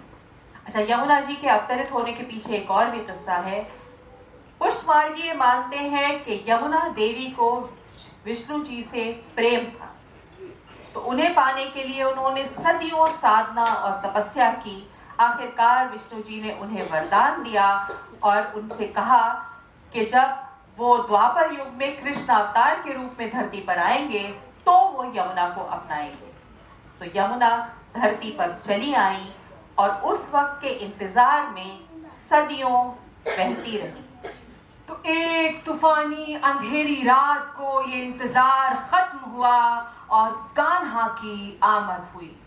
तो जब वासुदेव अपने लखते जिगर को एक टोकरी में लेकर यमुना में उतरे तो यमुना खुद ही 2 पार्ट हो गईं। वो अपने बाल गोपाल को बदनजर से बचाने के लिए ऊंची ऊंची लहरें फेंकती। आखिर वो सही सलामत यशोदा मैया की गोदी में तो आ गए थे, लेकिन वहां उन्हें मिली राधा। वृंदावन बंसी बट, जमुना तट बंसी बट, रास में रसिक प्यारो खेल रचियो बन में। राधा माधो कर जोरे, रवि ससी होत बोरे, मंडल में निर्तत्व दो सरस सघन में। तो सदियों से इंतजार कर रही यमुना ने खुद को राधा और कृष्ण की पाक मोहब्बत में शामिल कर लिया। अपने तट पर तुलसी का वन सींचा, कदम का पेड़ उगाया जहां बैठकर नटखट कान्हा बांसुरी बजाते और शरारते करते और उनकी बंसी की धुन सुनकर अलबेली राधा कुंज में दौड़ी चली आती। और वो ऐसा क्यों नहीं करती? आखिर बरसाना की राधा में भी तो जमुना बहती थी। तो अब बाके बिहारी मथुरा चले आए। वहां शान और शौकत थी, राजपाट था, लेकिन ना तो वहां यमुना थी और ना ही वहां राधा। अरे वो दोनों तो एक दूसरे के साथ बिरहा का साझा दुख बांट रही थी। उन्हें श्री कृष्ण के तख्त और ताज से क्या मतलब था? उन्हें तो सिर्फ अपने बंसी बजैया से प्रेम था, जो यमुना की लहरों में खेलते, गीत गाते और हंसते रहते। अच्छा, सूफी ये मानते हैं कि हिज्र ही इश्क का हासिल है। हिज्र या विरह की कैफियत में ही असली इश्क परवान चढ़ता है। और जो वस्ल का लम्हा होता है जिसमें माशूक, आशिक और इश्क एक साथ मिल जाएं, उस लम्हे में ही खुद और खुदा को पाया जा सकता है। तो बात तो मुश्किल है, लेकिन इश्क करना वैसे भी कौन सा आसान है कि होती नहीं है यूं ही अदा ये नमाज इश्क, यहाँ शर्त है कि अपने लहू से वजू करो। तो हाज़रीन, ऐसा नहीं कि यमुना सिर्फ एक तरह की मोहब्बत करना जानती थी। जैसा कि पहले अर्ज किया है, यमुना यमराज की बहन थी। अब बकौल शायर हर अच्छी शय यमराज की ही बहन होती है। तो जहां एक तरफ यमराज रूहों की आवाजाही और मौत का इंतजाम देख रहे थे, तो वहीं दूसरी तरफ बंदों की खुशहाल जिंदगी के लिए मुसलसल बहती यमुना। अरे अरसा हो गया था भाई बहन से नहीं मिले थे। तब गंगा जी यमराज के पास गईं और कहा कि आपकी बहन आपसे मिलने के लिए तड़पती हैं। तब यमराज ने कुछ वक्त निकाल के ये न्योता कबूल किया। जिस रोज यमराज यमुना के घर पहुंचे, उस रोज उन्होंने ढेर सारे पकवान पकवाए। अरे आंखें तरस गई थी अपने भाई को देखने के लिए। वो जैसे ही दरवाजे पर आए, उन्होंने उनका तिलक किया। अब इस खातिर मदारत से यमराज सरशार हो गए और उन्होंने अपनी बहन से कहा, मांगो, क्या वरदान मांगती हो? आज एक भाई अपनी बहन की हर मांग पूरी करेगा। हाजरीन, हस्बे मामूल यमुना ने अपने लिए कुछ नहीं मांगा। उन्हें तो दुनिया की उन सारी बहनों की फिक्र थी जो इसी तरह से अपने भाई का इस्तकबाल करना चाह रही थी। उन्होंने हाथ जोड़ के विनती की कि इस दिन जो भी भाई अपनी बहन के घर आके तिलक करवाए, काल उनकी जिंदगी से मुंह मोड़ ले और उनकी लंबी उम्र हो। यमराज ने कहा, तथास्तु। हाजरीन, ये वही दिन है जिसे बोलते हैं भाई दूज, और आज भी रिवायत है कि भाई अपनी बहन के घर जाके तिलक करवाते हैं। ब्रजभूमि में तो यमुना में भाई बहन स्नान भी करते हैं। अच्छा, यमुना हिंदुस्तान की तहजीबी और मजहबी जिंदगी में इस कदर शामिल है कि उनके बारे में एक नहीं कई सारी पौराणिक कहानियां मिलती हैं। तो एक कहानी के अनुसार शिवजी जब सती का जनाजा हाथ में लिए तकलीफ की शिद्दत में मंसूब होके बन फिरते थे, तो उन्होंने भी यमुना के पानी में स्नान करके अपना दुख कुछ कम करना चाहा था, और यमुना ने उनका सारा दर्द अपने अंदर समेट लिया। भला महबूब का से बिछड़ने का दुख यमुना से बेहतर और कौन समझ पाता। कान्हा मिले भी तो 2 पल के लिए, और फिर मथुरा और उसके बाद द्वारका चले गए। लेकिन जैसा कि रूमी कहते हैं, तिश्नगा अगर आप जूय 10 जहां, हम बे आलम तिश्नका, यानी कि अगर प्यासा जहान में पानी की तलाश करता फिरता है, तो पानी को भी हमेशा प्यासे की तलाश रहती है, और यहाँ तो पानी खुद ही प्यासा था। अच्छा हाजरीन, ऐसा नहीं था कि श्री कृष्ण को यमुना का ख्याल नहीं था। तो जब आधे राज्य के नाम पे धृतराष्ट्र ने बंजर खांडव प्रदेश पांडवों को दिया, तो श्री कृष्ण ने उसे खुशी खुशी कबूल किया, क्योंकि आखिर वो भी तो यमुना के आसपास ही था। उसकी बंजर कटीली झाड़ियों को साफ करके पांडवों ने उसे इंद्रप्रस्थ बनाया, और यमुना के नाना यानी कि विश्वकर्मा की मदद से उसे ऐसा आरास्ता और पैरास्ता किया कि लोगों के होश उड़ गए। उसे इतना हसीन बनाया कि कौरवों की उस पे नीयत खराब हो गई और उन्होंने छल से उसे पांडवों से छीन लिया। तो अब जब 13 साल गुजरे, श्री कृष्ण हस्तिनापुर पहुंचे, तो उन्होंने 5 गांव का तकाजा किया, और उसमें से एक इंद्रप्रस्थ भी था। मगरूर दुर्योधन ने उनकी मांग ठुकरा दी। नतीजतन प्रभु ने फैसला सुनाया कि याचना नहीं, अब रण होगा। रण तो हुआ, लेकिन यमुना से कुछ दूर कुरुक्षेत्र में शायद श्री कृष्ण भगवान नर्मदिल यमुना का इम्तिहान नहीं लेना चाह रहे थे। तो हाज़रीन, अब इस विश्वकर्मा के बनाए हुए इंद्रप्रस्थ नगरी के कोई ऐतिहासिक सबूत मिले या ना मिले, लेकिन इतना तो सच है कि 20वीं सदी की शुरू तक पुराने किले के अंदर इंद्रप्रस्थ नाम का एक गांव बसा हुआ था। महाभारत हुआ, कलयुग आया और यमुना अपना फर्ज निभाती रही। खेतों को सींचा, प्यासों को पानी पिलाया, कितनी सारी मोहब्बतों की गवाह बनी। तारीख के पन्नों में यमुना कहीं धुंधली सी पड़ गई थी। जब दिल्ली सल्तनत का दौर आया तब यमुना का इकबाल फिर से बुलंद हुआ। बादशाहों ने अपनी तमाम रियासत तक पानी पहुंचाने के लिए नहरें बनवाई, बांध बांधे, हौजे और बावलियां खुदवाई, यहाँ तक कि हिसार तक भी यमुना का पानी पहुंचाया गया।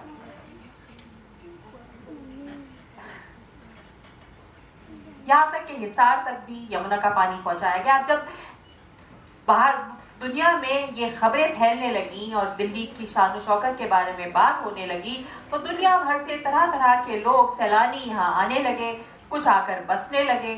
सूफी आए तो उन्होंने तो हिंदुस्तान को जैसे दिल से ही अपना लिया। उन्हें लगा कि ये उन्हीं की जमीन है, उन्हीं का मुल्क है। राधा को, कृष्ण को, यमुना को दोनों हाथों से गले लगाया। खानकाहें बनी, जिसमें से एक थी निजामुद्दीन औलिया की खानकाह और उनके खास मुरीद थे अमीर खुसरो। अमीर खुसरो यूं तो फारसी जबान बोलते थे, लेकिन उनकी ज्यादातर शायरी देसी बोलियों में है, जिसे उस जमाने में भाषा या भाका ही कहा जाता था, उनकी कोई अलग नाम नहीं था। तो अमीर खुसरो अपने मुर्शिद निजामुद्दीन औलिया के साथ अक्सर निजाम जमुना के किनारे जाकर बैठते थे। वहां आते जाते लोगों को देखते थे, उनसे उनके बारे में बात करते थे, आपस में बहुत सारी चीजें सलाह मशवरे करते थे और शायर पानी की रवानी को अपने अल्फाज में खोलता चला जाता था। खुसरो दरिया प्रेम का उल्टी बाकी धार, जो उतरा सो डूब गया, जो डूबा सो पार। ताज़रीन, उथल पुथल का दौर था। मामलूक आए, फिर खिलजी और फिर तुगलक।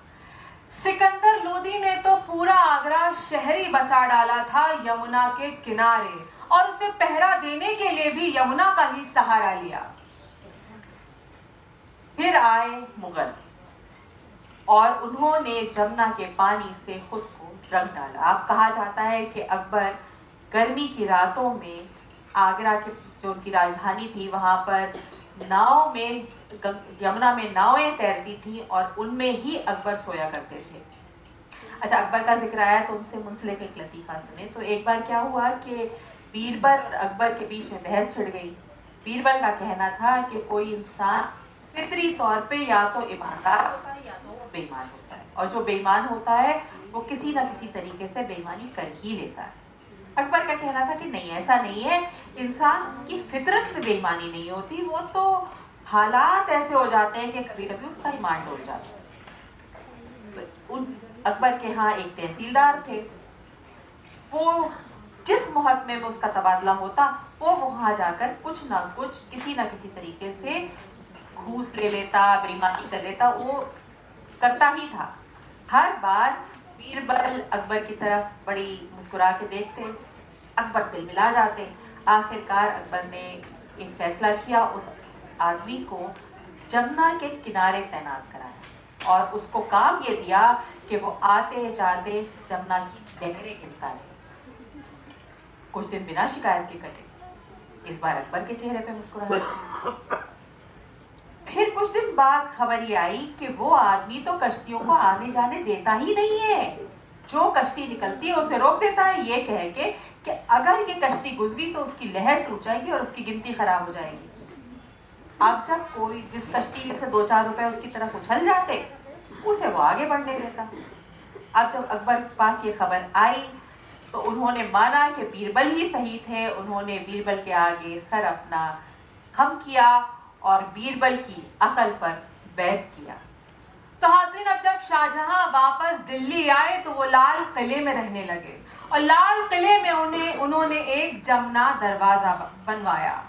अब उस दरवाजे से रात में हरम की औरतें दुनिया की नजरों से बचकर यमुना में नहाती धोती, नौका दौड़ होती, तैराकी के मुकाबले होते और तरह तरह के जश्न यमुना के इर्द गिर्द मनाए जाते। पश्चिम से आए ताजिर भी दरिया के जरिए ही आगरा बाजार तक पहुंचते। अगर वो सड़क के रास्ते से जाते तो डाकुओं का खतरा था। अच्छा, अब यमुना अमीरों और रसूखदारों की हो गई थी, तो यमुना में सफर करना तो मुमकिन था लेकिन बहुत महंगा था। तो जब गालिब दिल्ली से कलकत्ता जा रहे थे तो वो सिर्फ बांदा से इलाहाबाद तक ही कश्ती का सफर तय कर पाए। आगे का सफर उन्हें सड़क से तय करना पड़ा क्योंकि इतना महंगा हो चुका था। तो हाज़रीन, कई छोटे बड़े नाले ऐसे थे जो अरावली से निकलकर आकर यमुना में मिल जाते थे। इनमें से एक था निजामुद्दीन नाला। निजामुद्दीन नाला इसलिए क्योंकि वो निजामुद्दीन दरगाह के पास से होकर बहता था।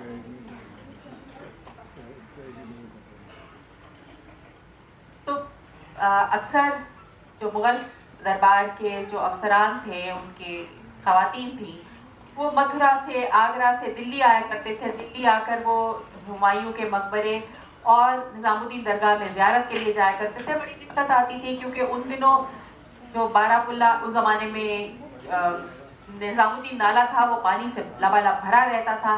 तो लिहाजा जहांगीर के ख्वाजा सरा मेहर बानो आगा ने एक पुल बनवा दिया निजामुद्दीन दरगाह से और हुमायूं के मकबरे तक।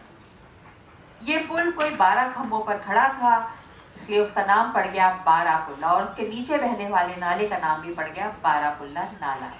अब ये सड़क जो मथुरा से दिल्ली तक और निजामुद्दीन दरगाह तक आती थी, वो बहुत ही हसीन थी। उसका जिक्र सर सैयद के असर सनादीन में भी आया है। दोनों तरफ घने दरख्त, नीचे बहता कलकल पानी। कि उन दिनों तो बारापुल्ला नाला में 2400 पानी लबालब भरा रहता था। अब तो बेचारे को बरसात में ही पानी नसीब होता है। अब जब हाज़रीन अंग्रेज दिल्ली आए तो वो भी यमुना का कुछ खास देखभाल नहीं कर पाए। वो तो लुटियंस की बनाई हुई दिल्ली में उठते बैठते थे। तो कुछ करीब उस वक्त हिंदुस्तान जन्नत निशान आज़ाद हुआ, दिल्ली उसकी राजधानी बनी, चुनांचे यहाँ की आबादी तेजी से बढ़ने लगी। तो पहले मंत्री आए, फिर अफसर और फिर उनके खिदमतगार। शहर की नजरों से बचकर छोटी छोटी बस्ती बसने लगी। उन छोटे छोटे घरों में बड़े बड़े खानदान रहने लगे। अब इस रोजी रोटी की हमा हमी में किसको फुर्सत थी कि यमुना की देखभाल करता। अब हाजरीन, जब उफान आता तो वो उस नाले के जरिए ना बह पाती। माना जाता है कि यमुना पर पहले भी इस तरह की एक मुश्किल आई थी। उसके अंदर कालिए नाग जहर फैला रहा था और उसके पानी को दूषित कर रहा था। लेकिन तब तो यमुना के पालनहार थे श्री कृष्ण। उन्होंने यमुना की तह में घुस के उस नाग को बाहर निकाल लिया था और उसका वध कर दिया। पर अब कलयुग है, इस दौर में यमुना की हिफाजत कौन करता? यमुना दूषित होती रही और देखते ही देखते उनका पाक साफ पानी जहरीला झाग बन गया। अच्छा, ऐसा नहीं कि लोगों ने यमुना को पूजना छोड़ दिया था, वो तो मसले इस कहानी के बदध्यानी में बढ़ गया। तो हाजरीन, एक बार एक राजा थे। उन्होंने बोला कि उन्होंने एक हौज खुदवाई और ऐलान किया कि जो भी कोई इसमें एक लोटा कोई भी आके इसमें 1 लोटा दूध लाके डालेगा। अब उसके बाद हाजरीन ये हुआ कि उस वक्त हर शख्स के जहन में एक ही बात आई कि भला दूध कोई हौज में डालने की चीज़ है क्या? मगर अब राजा ने कहा था तो मना नहीं हो सकता था। तो हर कोई, सबने सोचा कि अगर सब लोग तो लाके दूध डालेंगे, अगर सिर्फ मैं पानी लाके डालूं तो किसको ही पता चलेगा। अगले दिन जब राजा साहब सैर को निकले तो उन्होंने जब आके हौज देखा तो पाया कि उसमें तो सिर्फ पानी ही था। मेरे अकेले कूड़े डालने से क्या ही फर्क पड़ेगा, बाकी सब लोग तो साफ सफाई का ध्यान रख ही रहे हैं। और देखते ही देखते यमुना का पानी गंदा होता गया। अब पानी सर से ऊपर जा चुका था और किसी न किसी को कुछ तो करना ही था। भारत सरकार ने यह फैसला किया कि वो यमुना की सफाई का बीड़ा उठाए। उन्होंने एक डच कंपनी से मुआहदा किया। उन्होंने जो डच कंपनी थी उसने जदीद तकनीक और मशीनें लाकर यमुना को साफ करना शुरू किया। लेकिन असल मसला तो ये था कि इतनी तेजी से सफाई नहीं हो पा रही थी जितनी तेजी से उसमें गंदगी में बढ़ाई जा रही थी। तो जाहिर है ये बिल्कुल साफ बात थी कि गंदगी को यमुना में आने से भी रोकना है और उसके लिए ज़रूरत थी कि आस-पास के लोगों की मदद ली जाए। तो हमारी कहानी ऐसे ही एक बस्ती की है जिसका नाम है सेवा कैंप, और सेवा कैंप की सफाई का दारोमदार आया centre for urban and regional excellence के ऊपर। तो सेवा कैंप में एक नाला बहता था, स्टॉर्म वाटर ड्रेन का काम था कि वो सारा बरसात का पानी बहा के वापस ले जाए, और वो नाला जो था पहले बारापुल्ला में और फिर वो यमुना से जाके मिलता था। उसके इर्द गिर्द करीब 150 मकान थे और उस 150 मकान में करीब 450 लोग रहते थे। अब उससे उठ रही गंदी बदबू से लोग बेइंतहा परेशान थे। उस गंदे पानी में जहरीले कीटाणु पड़ रहे थे और मलेरिया डेंगू होना बहुत आम सी बात थी। तो वहां के राजू प्रधान ने सेवा क्योर टीम के साथ मिलके एक मुहिम शुरू किया। उस मुहिम में बूढ़े, नौजवान, बच्चों सबने हिस्सा लिया। आखिर कौन नहीं चाहता था कि उनके घर के सामने गंदा नाला नहीं बल्कि साफ नहर बहे। तो अब जब शिरकत का मामला तय हो गया तो जरूरी था कि मुद्दे की जड़ तक पहुंचा जाए। क्योर की टीम घर घर गई और वहां जाकर उन्हें पता चला कि हालांकि ज्यादातर घरों में पक्के शौचालय तो है, लेकिन उन शौचालयों का मल वगैरह सीधे इसी नाले में आता है। तो जरूरी था कि इस पानी को इकट्ठा करके उसे साफ किया जाए। क्योर की टीम ने लोगों से बात करी और वहां की बस्ती के लोग भी जोश और खरोश से इसमें शामिल हुए। अब रसोई और शौचालयों का पानी एक सिंप्लीफाइड सीवर में जाने लगा और वहां से बायोडाइजेस्टर्स में बैक्टीरिया थे जो इस यहाँ के मल वगैरह को डाइजेस्ट कर लेते थे। यानी कि अब जो पानी नाले में आता तो वो पहले के मुकाबले काफी साफ था। अच्छा, तो अब क्या हुआ था कि सेवा टीम का जो एक नाला बनाया हुआ था वो काफी साफ सुथरा था क्योंकि वो बायोडाइजेस्टर से आया हुआ था, लेकिन वो काफी नहीं था क्योंकि और भी गंदगी जा सकती थी। तो उसे ठीक करने के लिए उन्होंने कुछ जाली के पौधे लगाए और वो जगह जगह छोड़ दिए। अब वो पौधों की जड़ जब नीचे तक जाती तो कुदरती तौर पे उसे साफ रखते। हाज़रीन, कुल मिला के 1 साल के अंदर अंदर एक साफ नाला बन चुका था। तो हाज़रीन, पानी कितना जरूरी है ये बात तो किसी को बताने की जरूरत नहीं है। ये बात हर धर्म ग्रंथ में आई है। भगवत गीता में श्री कृष्ण कहते हैं रसोहम अप्सु, यानी कि मैं ही पानी का स्वाद हूँ। कुरान में लिखा है मिनल मा कुल्ला शैइन हय्ये, यानी कि हर जिंदगी उपजी है पानी से ही। और गुरु ग्रंथ साहब में तो साफ लिखा है कि जगत हो, इंसान हो या मन हो, पानी के बगैर सब जल जाते हैं। जाना पानी ना लेहा जैसे ती मेरा सन। और ये बात तो साइंसदान भी कहते हैं कि हर जीव जंतु, हर पेड़ पौधा, हर चरिंद परिंद पानी के बगैर कुछ भी जिंदा नहीं रह सकता।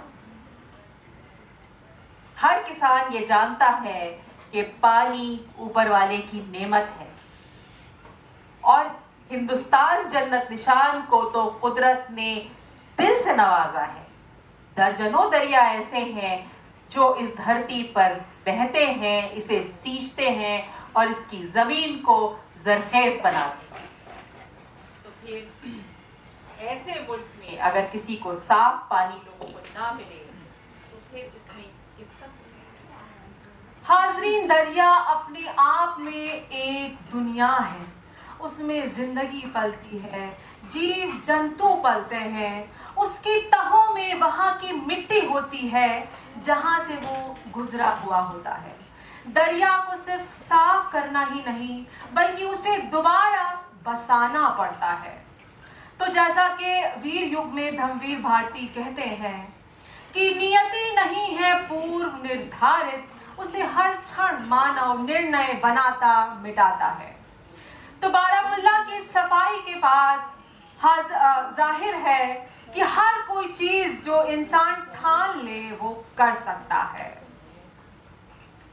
डर मुझे भी लगा था रास्ता देख के, पर मैं चलता गया फासला देखकर, खुद ब खुद नजदीक आती गई मेरी मंजिल मेरा हौसला देखकर, मेरी मंजिल मेरा हौसला देखकर, मेरी मंजिल मेरा हौसला देखकर।